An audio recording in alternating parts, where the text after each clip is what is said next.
Hello, this is Glenn Crescent from 4th year F. Gonna report about light. Light, we are used to having light whenever we want it. We seldom how difficult life without it. We use for our eyes for practically everything we do. Without light, however, we would have no use for our eyes. We see because light travels from object to our eyes. There are three kinds of materials. The materials are transparent, translucent, and opaque. This is a transparent material that can let light pass through clearly. And the material that is translucent is they can pass light but we cannot see it clearly.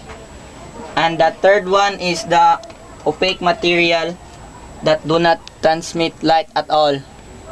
We cannot see through it. And there are luminous and non-luminous objects. Luminous objects can give off light while non-luminous object cannot give off light. This is an example of a non-luminous light, a non-luminous object. If we burn it, this will be an example of a luminous object, like a lighted candle. This is a luminous object. If we cut off the light, it will be non-luminous object. See.